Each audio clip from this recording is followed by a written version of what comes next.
long day and a cold day here in Milton Keynes, but I think the crowds will agree that it was worth the wait. Mark and Sebastian drove up and down the boulevards to hundreds of thousands of fans, and I got to speak to them. How important is it that so many people have turned out to Milton Keynes today? Well, it's nice for us to have a good turnout. Obviously, we've put a huge amount of effort into it, as the council have as well. But I think the local community we're very, very proud to hear that we're putting something on as a bit of a thank you, not only to our own staff, but also to the people of the local area and people of the UK. A lot of people have travelled, not just from Milton Keynes today, of course, to come and witness us today. So that's been very special. And they don't often get this access to us to see the cars, to see the drivers, and that's about as close as we can get to them. So it was a good day. Do you know Milton Keynes very well? Yes. Where do you go?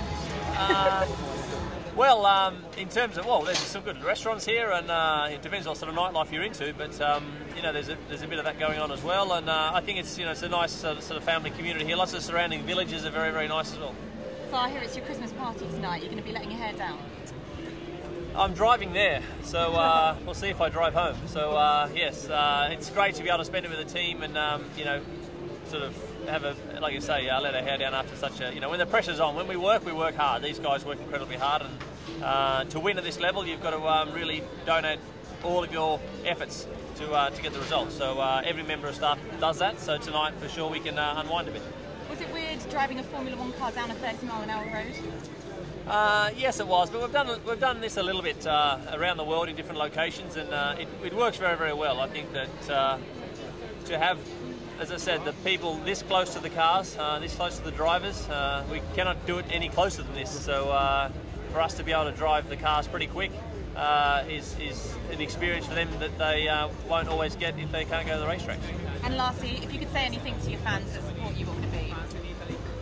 Well, just thanks for the support. Obviously, they're there through thick and thin. That's great. That's what happens in sport. You can't win all the time, but we try to win as much as we can. And they know where the team has come from as well. It's come from the middle of the field, and challenging Ferrari and McLaren week in, week out is very, very unique and special. And we know we've got to keep working on that. But yeah, keep supporting us, and we'll keep doing our best. I know that you like to name your cars. Have you got an idea of what the next name is going to be? No, to be honest, this year's car we named it, I think, Wednesday before the first race. So yeah, there might not be a name before March. You've broken a lot of records this year. Do you know what you want to break next? Have you got something in mind? I think the whole record thing,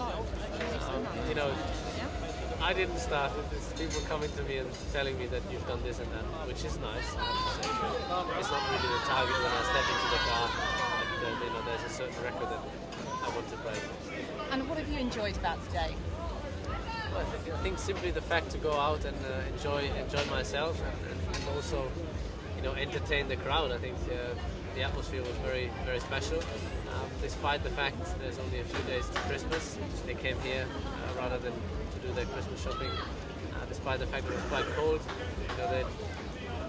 you couldn't tell. So it was great, and I think it was a nice opportunity for the people from the factory, but also the people from Milton Keynes in the area to listen to the cars, feel the cars, feel the noise, because I think that's something that you don't get on TV.